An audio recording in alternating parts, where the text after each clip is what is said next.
good afternoon. Ay, good noon pala. Good noon. Noon na ako nag-umpisa ng video. Ngayon ko naalala kasi na-busy ako sa tutorial ko. Gumawa po ako ng video about how to make Hawaiian pizza, pizza atalyo, na pang negosyo. Swak na pang negosyo. Yun. Tingnan nyo dyan sa Rich Chicks recipes na playlist. Nandyan.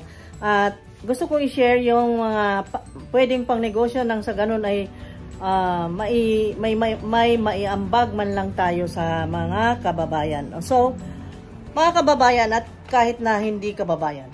Okay, so ngayon nakaluto na nga ako ng Hawaiian. Ayan, pizza atalyo. At dito naman guys ay gumagawa ako ng another pizza. Yung favorite ng family, yung tuna with lettuce with salad. Ayan. Gagawa natin ng masarap na tuna pizza with tuna salad. Okay, lagyan natin ng tomato. Dahil syempre gusto natin ng lycopene. Healthy yan. And that is good for the health. Kasi ito ay it contains omega-3 also, ha? Itong tomato sauce na ito. Good for the heart. Ayan. Ganda. Oh, para ako nagpapalitada, no? Ayun, ganyan. Naglalaro ako, guys. Okay. Lagyan ko lang siya ng tuna and lettuce. Ngayon, ilagay na natin sa oven. Okay. Ilagay na natin ang ating hindi na-spread na maayos. Spread natin maayos yan. Nagpalita ata. Then, lagay na natin ang ating pizza. Yuhu! Hintayin lang ng 15 minutes. Tingnan natin yung tuna salad pizza natin. Close up ko ha, para makita natin. Ayun! Hindi pa naman nag-alarm.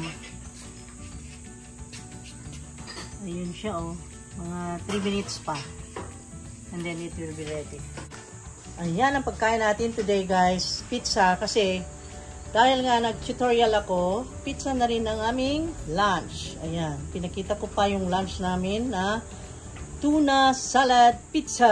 Ang sarap. Wow, gumawa ng pakwan juice si Kuya Marco. Sarap. Okay. Now, okay na? Kunin na natin, wow, papi. Lagyan ko na siya ng tuna salad. Sige na. You put it there. Lagyan na doon. Mainit. Init na mainit. Sobra init. Kung pasok na mainit. Grabe init. Okay. Okay. Ang tapping-tapping.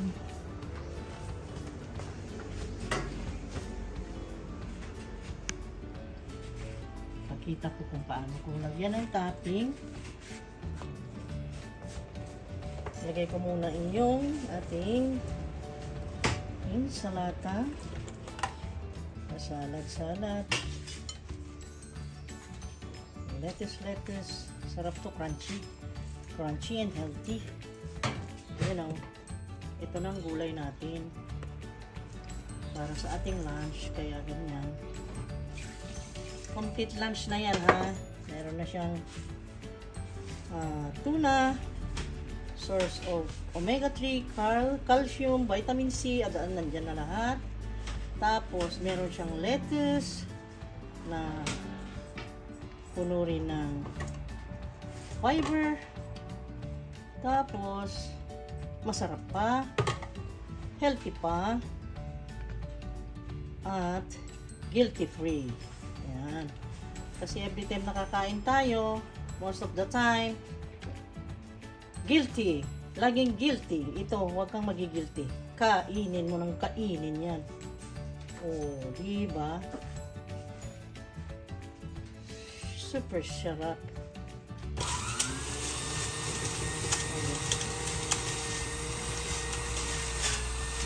Damihan pa. Damihan pa natin. Damihan pa.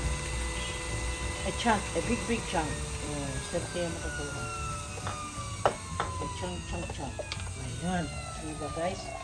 Ang sarap at ang sarap din dito ha. Si Kuya Marco naggawa ng juice.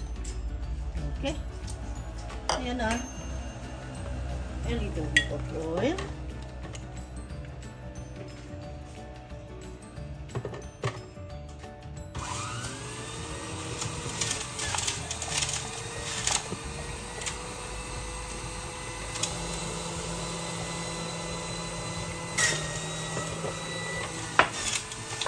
A little bit of parmesan. Kasi yan na ang, kasi yung parmesan guys maalat, kaya yan na lang ang salt ko. Okay, another source of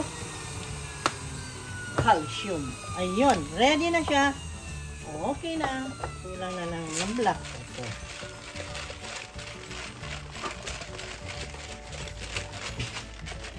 Okay, swak na swak para sa ating lunch. Wow, sarap yan. Nag-ready na sila doon. Okay. And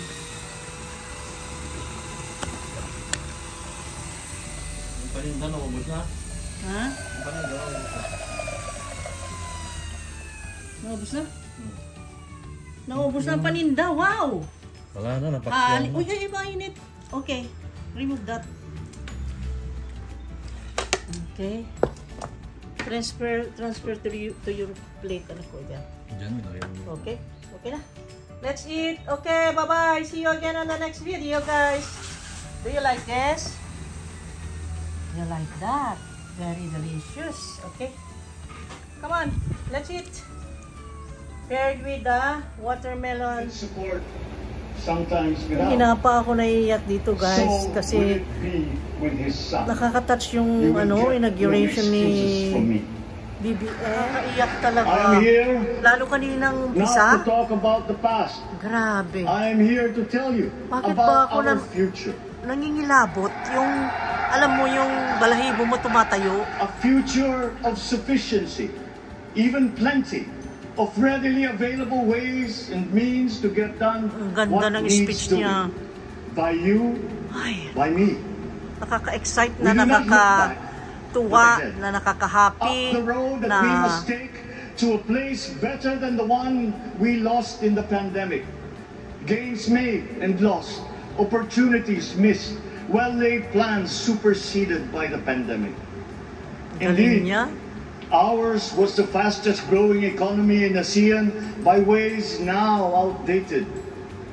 We shall be again by a radical change in the way the world must now work to recover what we have lost in that fire and move on from there. We face prospects of the spread of the war abroad, of which we are totally blameless. Countries like ours will bear the brunt of it. And if the great powers draw kanina pa ako na-touch talaga. Kanina pa ako naluluha. Kanina pa talaga ako, lalo na nung yung magkakalapit silang mag-anak, yung nandun yung mga anak niya at asawa, yung hindi pa siya nag-umpisa ng speech, talagang umiyak ako kanina talaga sa happiness at saka nakaka-touch talaga. Na-touch ako talaga. Grabe.